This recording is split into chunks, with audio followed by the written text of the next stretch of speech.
Deputy CM Pawan Kalyan మాట్లాడుతున్నారు. Live చూద్దాం. தமிழ்நாட்டிலேருந்து வந்த திரு கார்த்திகேயன் அவர்கள், திரு சிவகுமார் அவர்கள் கதை சஷ்டி கவசம் பாட்டு உங்களுக்கு ரொம்ப நன்றி. பழனியிலேருந்து வந்த பாலாஜி அவர்கள், ஸ்ரீ பாலாஜி, திரு பாலாஜி அவர்கள், திரு சுப்பிரமணியம் அவர்கள், Tamil Nadu state Kandhan charitable trust representative and heads of Palani town citizen forum, உங்களுக்கு எல்லாருக்கும், தமிழ்நாடு மக்களுக்கு எல்லாருக்கும் வணக்கம். దిస్ ఈజ్ మన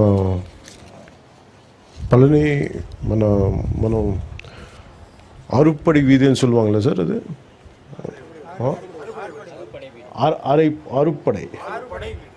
ఆరుపడై వీడు అంటే మనకున్న క్షేత్రాలాగా నరసింహాచలం, మన నరసింహస్వామి క్షేత్రాలాగా ఆరుపడై వీడు అనేది మన 6 కుమరన్, మన మురుగన్ స్వామి మురుగన్ ఆలయాలు ఉన్నాయి. సో వాటిలో ప్రత్యేకించి నేను పళని వెళ్ళినప్పుడు అక్కడ నాకు ఒక రిక్వెస్ట్ ఇచ్చారు. నాకు బాలాజీ గారు, సుబ్రహ్మణ్యం గారు, మాకు ఇక్కడ సౌకర్యం లేదు, మాకు చాలా 2-3 బస్సులు మారాల్సి వస్తుంది, మీరు ఎట్లయినా కొంచెం దీన్ని చూడండి అంటే వెంటనే నేను మన రవాణా శాఖ మార్చులు శ్రీ మరి తెలియజేశాను మన రామప్రసాద్ రెడ్డి గారికి. వెంటనే మన ఆఫీస్ నుంచి మనస్ఫూర్తిగా వెంటనే దాన్ని అంటే చెప్పిన రిక్వెస్ట్, நீங்கள் ரிக்வெஸ்ட் சொன்ன உடனே ஒரு அதுக்கு ஈவினிங் சாங்ஷன் ஆயிடுச்சு. அதுக்கு like to, I'm grateful to Honorable CM Sri Nara Chandrababu Naidu garu for giving an immediate permission. Also to Mandipalli Ramprasad Reddy garu for immediately giving a permission to let it get it operated. అలాగే కొనకళ్ళ నారాయణరావు గారికి కూడా నా ప్రత్యేక ధన్యవాదాలు. ద్వారకా తిరుమలరావు గారికి కూడా ఒక నా ప్రత్యేక ధన్యవాదాలు తెలియజేసుకున్నాను. ఎందుకంటే ఇది చాలాసార్లు అంటే నేను ఈ ట్రైబల్ ఏరియాస్కి వెళ్ళినప్పుడు రోడ్లు ఎలా ఉండవు, చాలా సమస్యల మీద, జనవాణి సమస్యల మీద, కార్యక్రమాల మీద, అంటే ఎవరైనా ఏం కోరుకుంటామంటే ఒక సమస్య చెప్పిన వెంటనే పరిష్కారం తొందరగా వస్తే మనం ఆశిస్తాం. ఒకసారి మనసున్నా కానీ అన్నిసార్లు జరగదు. కానీ ప్రత్యేకించి ఇది మురుగున్న ఆశీస్సులు అనుకుంటాం.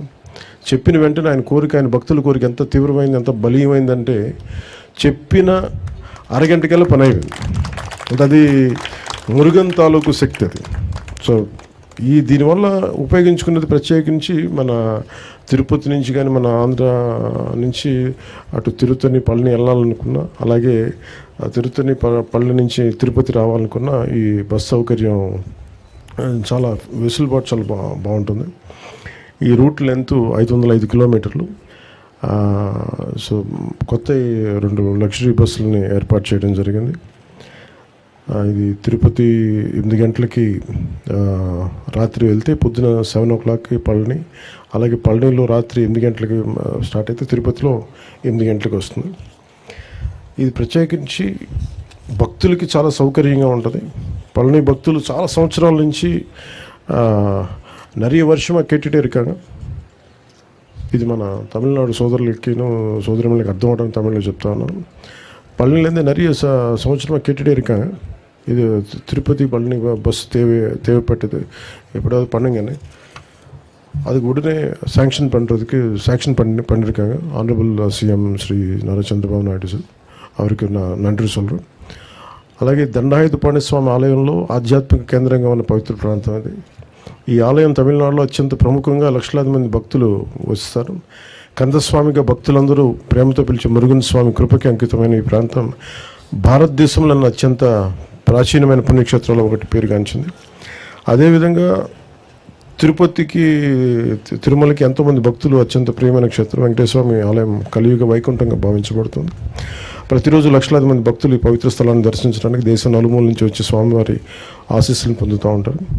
కానీ ఇప్పటివరకు పళని నుండి తిరుపతికి నేరుగా వెళ్ళాలంటే భక్తులు వివిధ ప్రాంతాల్లో బస్సులు మార్చుకుంటూ చాలా ఇబ్బందులు పడుతూ ఎన్నో కష్టాలను ఎదుర్కోవాల్సి ఉండేది. వృద్ధులు, మహిళలు, చిన్నపిల్లలు వేసుకొని ఇలాంటి ప్రయాణాలు చాలా తీవ్రమైన ఇబ్బంది గురవుతారు.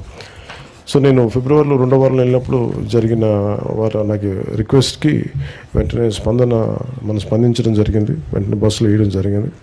సో భక్తుల అవసరాన్ని అర్థం చేసుకుని తక్కువ ఖర్చుతోటి, అంటే ఇందాక మీకు ఆ ఖర్చు కూడా ఏంటంటే ఒక 680 రూపాయలు పెద్దలకి, 360 రూపాయలు చిన్నపిల్లలకి. తక్కువ ఖర్చుతో భద్రతతో కూడిన ప్రయాణాన్ని అందించేందుకు గౌరవ ముఖ్యమంత్రి శ్రీ నారా చంద్రబాబు నాయుడు గారి నేతృత్వంలోని కూటమి ప్రభుత్వం వెంటనే నిర్ణయం తీసుకుంది. ఈ సమస్యను పరిష్కరించడానికి తిరుపతి పళని నేరుగా బస్సు సేవల్ని ప్రారంభిస్తున్నాం. ఈ కొత్త సౌకర్యం భక్తులకి ఇకపై నేరుగా తిరుపతికి, పళనికి చేరుకుని భగవంతుని దర్శనం చేసుకునే సులభమైన అవకాశాన్ని పొందగలరు. ప్రయాణ సమయం గణనీయంగా తగ్గడమే కాకుండా తిరుపతిలో వెంకటేశ్వర స్వామి దర్శనంతో పాటు భక్తుల దగ్గరలో ఉన్న కాణిపాకం, గుడిమల్లం, శ్రీకాళహస్తి, తిరుచానూరు వంటి ఆలయాలకు కూడా దర్శించుకోవచ్చు. ఈ బస్సు కేవలం భక్తులకు మాత్రమే కాకుండా ఆర్థికంగా కూడా అనేక ప్రయోజనాలు. ఇది పర్యాటక అభివృద్ధికి దోహదం చేస్తూ ఉంది. పళని మరియు తిరుపతి మధ్య క్రమమైన రవాణా ఏర్పడటం వల్ల ఆర్థిక కార్యకలాపాలు కూడా చాలా పెరుగుతాయి. రెండు రాష్ట్రాల మధ్య భక్తులకి సంబంధాలు మరింత బలపడతాయి. ఈ సేవను విజయవంతం చేయడానికి సహకరించిన రాష్ట్ర రవాణా యోజన మరియు క్రీడా శాఖ మంత్రివర్యులు శ్రీ మండిపల్లి రామప్రసాద్ రెడ్డి గారికి, కేంద్ర అలాగే ఆంధ్రప్రదేశ్ మరియు తమిళనాడు రాష్ట్ర రోడ్డు కార్పొరేషన్ అధికారులకు ప్రత్యేక ధన్యవాదాలు తెలియజేసుకుంటూ, గౌరవ ముఖ్యమంత్రి నారా చంద్రబాబు నాయుడు గారికి ప్రత్యేక ధన్యవాదాలు తెలియజేసుకుంటూ సెలవు తీసుకున్నాను. జై హింద్.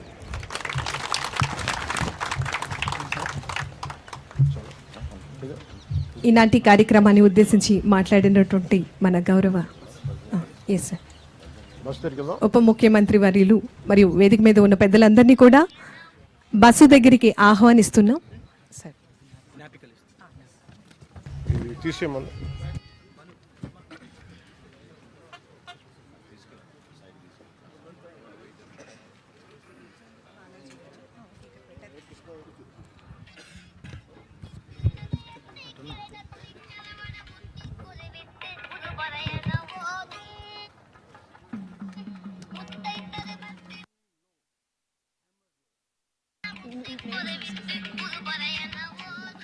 ముందుగా బాలాజీ గారిని వేదిక మీదకి రావాల్సిందిగా కోరుతున్నాము.